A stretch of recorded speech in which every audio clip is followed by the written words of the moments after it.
बात करते हैं लाहौर की ही, जहां जहरीला धुआं, उगलती फैक्ट्रियां बंद होती हैं, ना ही स्मॉग में कमी आती है। हुक्म तो हो जाता है लेकिन ऐसा होता नहीं है। इन्हीं फैक्ट्रीज का धुआं हंसती मुस्कुराती सबा की सांसों में शामिल हुआ और उसके ख्वाबों को जला गया, जिंदगी ले गया। शाहीन मिशाल की रिपोर्ट।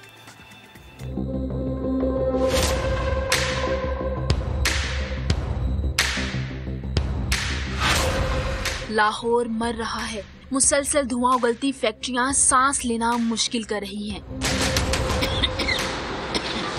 बेटी की बची खुची यादों में खोई मुमताज बीबी अपनी इकलौती लाडली बेटी सबा को कहां से ढूंढ के लाए, जो 2 माह पहले इस दुनिया से रूठ गई थी और इसकी चंद हफ्तों बाद शादी थी। धी दी याद जड़ी है ना, हर टाइम ते सतांदी है, हर टाइम ते सतांदी है। की करा और नहीं मेरे कोल। फैक्ट्री एरिया की रिहायशी मुमताज बीबी का कहना है इसकी बेटी की सांसों में फैक्ट्रियों का धुआं जहर घोल गया था। अल्लाह जानदा मेरी धी कुछ भी नहीं सी, 1.5 महीने दे विच कुड़ी गई है। इन्नी देर तो धुआं खरिया कदों दा काम अपना करन दिया सी। फैक्ट्रियां मेरी धी दी जान लेवा, मेरी धी नूं ओ लै गई। रिहायशी एरिया में लगी फैक्ट्रियों का ये धुआं सिर्फ सबा की जिंदगी को ही नहीं निगल गया, बल्कि इलाके में हर शख्स के लिए मौत का पैगाम है। दरो दीवार काले हो चुके हैं और जीना मुश्किल।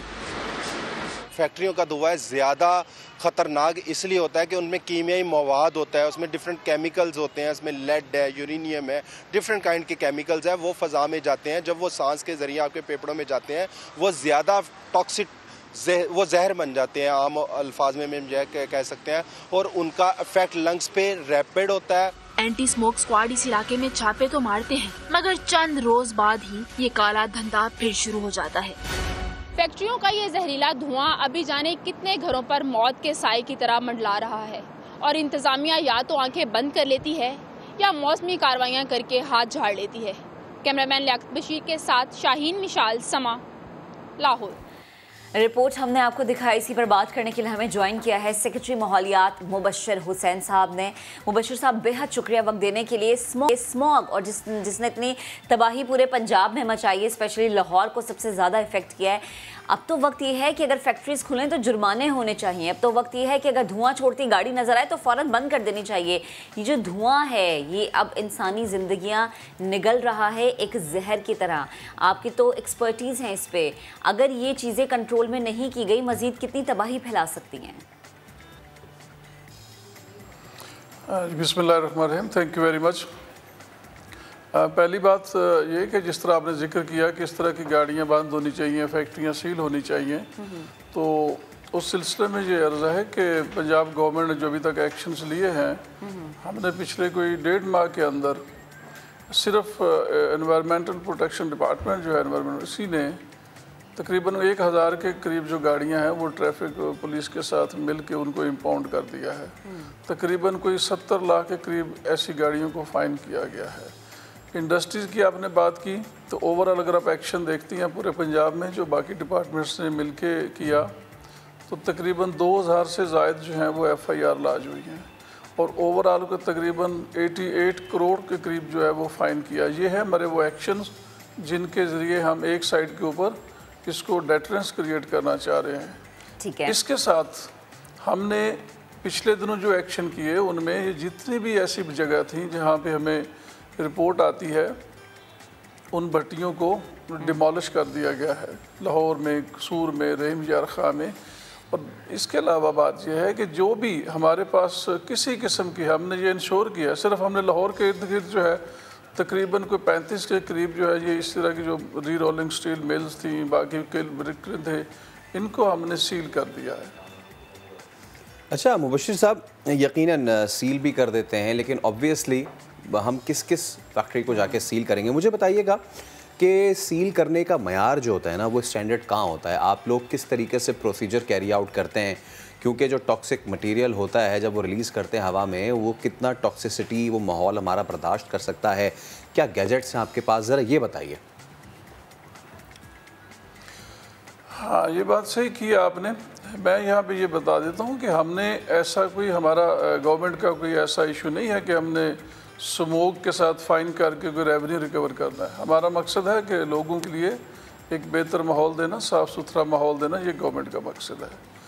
गैजेट्स की बात आपने की, तो हमारे पास स्टैंडर्ड्स होते हैं, जिन स्टैंडर्ड्स को हम देख के ये पता कर लेते हैं कि इसमें जो एमिशंस हैं वो मसलन में एक फिज़िकल होता है, सिंगल मैन चार्ट होता है हमारे पास। अगर हम गाड़ी को देखते हैं या किसी मिल को देखते हैं तो अगर उसका धुआं जो है उसमें वो एक ज़्यादा ब्लैक होता है तो ये एक अपेरेंट रीज़न होती है कि उसमें कार्बन मोनोऑक्साइड और बाकी जो कंटेंट्स हैं वो बहुत ज़्यादा होते हैं। इसके अलावा हमारे पास लेबॉर्ट्रीज़ हैं, अगर हमें कोई किसी किस्म की ऐसी होती है तो हम उसकी बाकायदा सैम्पलिंग करने के बाद ऐसे बिल्कुल किसी इंडस्ट्री किसी बिल्कुल भी ऐसे कोई हरासमेंट वाला कैफियत नहीं बनाई जा रही। हाँ, जहाँ पे जो इंडस्ट्री एक जो परमिसिबल लेवल है एमिशंस का उसको ऑब्ज़र्व कर रही है, उन्हें लगाए हुए हैं उसको एमिशन कंट्रोल करने के गैजेट्स, उनके ख़िलाफ़ कोई एक्शन नहीं लिया जाता। जहाँ पे ये होता है कि जो उन एनवायरमेंटल जो क्वालिटी स्टैंडर्ड्स हैं उनको ऑब्ज़र्व नहीं कर रही, उनके ख़िलाफ़ एक्शन लिया जाता है। अच्छा मुबशिर साहब, ये मुझे बताइए कि जो हमारा ये एमिशन है जहरीली गैसों का या फिर इवन कार्बन मोनोऑक्साइड का, तो वो आपने क्या गेज किया है? गाड़ियों से ज़्यादा आता है या फिर ये जो फैक्ट्रीज़ हैं इस तरफ से ज़्यादा आ रहा है? जी बिल्कुल, बड़ा सही आपने क्वेश्चन किया, इट्स वेरी पर्टिनेंट क्वेश्चन कि जो हमारे पास जिसकी वजह से हम ज़्यादा ये बात कर रहे हैं, स्मोक का जो फैक्टर हम बता रहे हैं जिसकी वजह से ये हुआ, स्मोक जो है, ये स्मोक और फॉग को जब मिल जाते हैं दोनों तो ये स्मोक का एक सिचुएशन पैदा हो जाती है। अब स्मोक में जो तकरीबन जो सर्वे किया गया 2018 में अपोर्शनमेंट के लिए, उसके मुताबिक तकरीबन 43% जो स्मोक है या जो पोल्यूशन, एयर पोल्यूशन काज हो रही होती है वो व्हीकुलर एमिशन से है। 25% जो है वो इंडस्ट्री की तरफ से है, जिसमें ब्रिक किलन का रोल जो है कंट्रीब्यूशन जो है वो कोई तकरीबन 7 से 8% तक होता है। और इसके अलावा 20% जो है वो एग्रीकल्चर से है, जिसमें ज़्यादा स्टबल बर्निंग है एक फैक्टर, इसके अलावा बाकी भी वेस्ट हैं। लेकिन इसमें एक फिनोमेना क्रॉस बॉर्डर भी है और वो 10 से 12% जो है वो एक क्रॉस बॉर्डर फिनोमेना है, जो कि stubble burning cross the border होती है। सही है। सर, ये जो आप क्रॉस द बॉर्डर की बात करें, ये तो यकीनन एक मेजर फैक्ट अगर हम इसको कहें तो गलत नहीं होगा। मुझे ये भी समझाएगा कि स्पेशली पंजाब गवर्नमेंट इस हवाले से मज़ीद क्या क्या इकदाम लेने का सोच रही है। पहली तो चीज़ जो कि मेरी नज़र में कि चेक एंड बैलेंस बहुत ज़्यादा स्ट्रॉन्ग होना चाहिए, बजाय इसके कि कोई ख़ुद आपको रिपोर्ट करे। हम ये देखें कि अच्छा पंजाब गवर्नमेंट ऐसा स्टेप ले रही है कि जगह जगह भट्टे भी बंद हो रहे हैं, फैक्ट्रीज़ भी बंद हो रही हैं, चूँकि इकदाम किसी हद तक आपने बताया तो उससे लग रहा है कि हो भी रहे हैं। तो प्लीज़ ज़रा एक्सप्लेन कीजिएगा कि मज़ीद क्या क्या ऐसे स्टेप्स लिए जाएंगे। मैं पहले थोड़ी सी बता दूं बात कि जो मैंने क्रॉस बॉर्डर की बात की है, इसके ऊपर हम एक बाकायदा स्टडी करना चाह रहे हैं और वो हम इनको MOU साइन कर रहे हैं किसी इदारे के साथ कि हमें पूरी स्टडी करके दी जाए कि ये क्रॉस बॉर्डर जो इफेक्ट है वो कितना आता है। लेकिन मैं पेरेंटली आपको एक बात बता देता हूँ, जो मेरे पास अभी तक डाटा आता है डेली, चूँकि उसको मॉनिटर करता है मैं भी, चीफ मिनिस्टर साहब, चीफ सेक्रेटरी साहब, बाकायदा इन सब एक जो है वो इसके ऊपर बाकायदा विजिलेंट होते हैं। अभी अगर आज का मुझे आपसे मैं बताऊं तो जो एयर क्वालिटी इंडेक्स है जो इधर गुलबर्ग एरिया में आया है वो 321 है, लेकिन जो DHA फेज़ 8 का है वो 345 है। तो डेली जो DHA का जहाँ पे पिछले 3-4 दिन से हमने मोबाइल वैन वहाँ पे भेजी है, तो DHA का जो है एयर क्वालिटी इंडेक्स वो तकरीबन बाकी लाहौर से कुछ 40-50 डिग्री ज़्यादा आता है। और उसकी एक मेन रीज़न जो है वो ये है कि वो very close to the border होने की वजह से, जो एक तो ये इसके लिए प्रूफ मैं आपको बात बता रहा हूँ कि क्रॉस बॉर्डर फैक्टर है। जहाँ तक बात की आपने कि गवर्नमेंट की और मेजर्स की, तो उसमें हमने देखें गवर्नमेंट ने ये किया कि चूँकि मेन व्हीकुलर एमिशन का है ज़्यादा इशू है। आपको मैं बता दूँ कि इस शहर में इस वक्त जो मैं बताया गया चीफ ट्रैफिक ऑफिसर की तरफ से, इस शहर में इस वक्त तकरीबन 65 लाख से ज़ायद गाड़ियाँ चल रही हैं, जिसमें से 45 लाख जो हैं वो सिर्फ 2 स्ट्रोक है, जिसमें मोटरसाइकिल और चिंगची आता है। अब इतना ज़्यादा सल्फर एमिशन हो रही होती है। इसके अलावा हमने क्या किया, इसलिए हमने यूरो 5 को इंट्रोड्यूस कराया। लाहौर में इस वक्त आपको यूरो 5 मिल रहा है। एक बात भट्टों की तरफ हमने क्या किया कि भट्टों को जिग-जैग टेक्नोलॉजी होती है जिसमें एमिशन कंट्रोल्ड एमिशन निकलती है, उसके ऊपर कन्वर्ट किया। और अब अगर कोई भट्टा इसके अलावा चल रहा होता है उसको हम सील कर देते हैं, उसके ऊपर FIR दे देते हैं। ये काम हमने किया। हमने आपने देखा होगा लाहौर में जो है वाटर स्प्रिंकलिंग शुरू की है ताकि वो डस्ट जो है वो मिनिमम डस्ट जो है वो दिन को मतलब उसको कंट्रोल किया जा सके, वो उड़े। उस तरफ से हमने ये काम किया।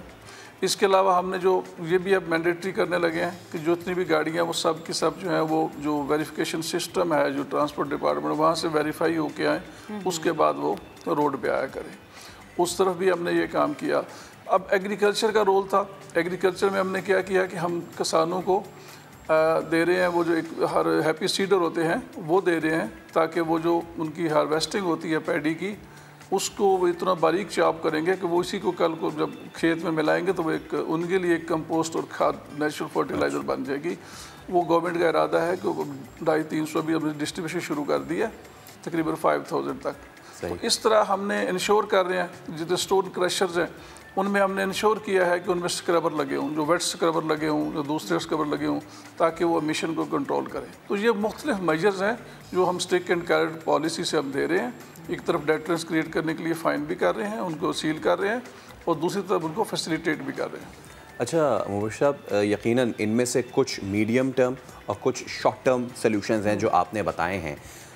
लॉन्ग टर्म जो गोल्स हैं वो आप लोगों के क्या हैं? क्योंकि दुनिया तो अब जो है ना ग्रीन एमिशन की तरफ जा रही है, green economy, green agriculture, green technology तो और ज़ीरो एमिशन की तरफ जा रही है। तो आप मुझे ये बताइए कि क्या आप लोगों के भी लॉन्ग टर्म प्लान में ये वाली चीज़ें शामिल हैं, और अगर हैं तो कितने सालों में हम ये चीज़ें अचीव कर सकते हैं?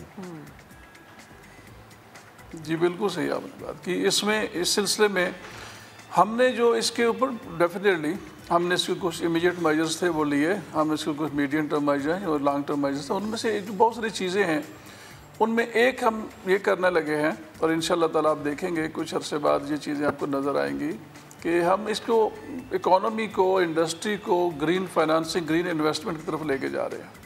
लाहौर में इंशाल्लाह ताला आपको साल 2 के बाद ये जो है मोस्टली इलेक्ट्रिक रिक्शा जो है या इलेक्ट्रिक गाड़ियाँ ज़्यादा नज़र आएंगी।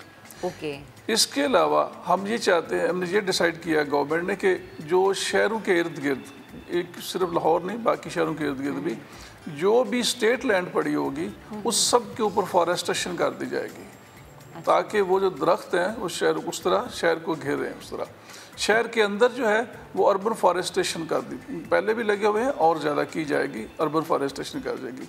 और दूसरी बात यह है कि इंडस्ट्री को हम भी ये करने लगे हैं कि हमारी ये कमिटमेंट है, even within this last COP meeting जो हुई उसमें भी कमिटमेंट है कि हमने इसको एमिशंस को 15% तक अपने रिसोर्सेज से रिड्यूस करना है। तो ग्रीन फाइनेंसिंग की तरफ जा रहे हैं, इंडस्ट्री को उस तरफ डेवलप करना चाह रहे हैं हम, ठीक है।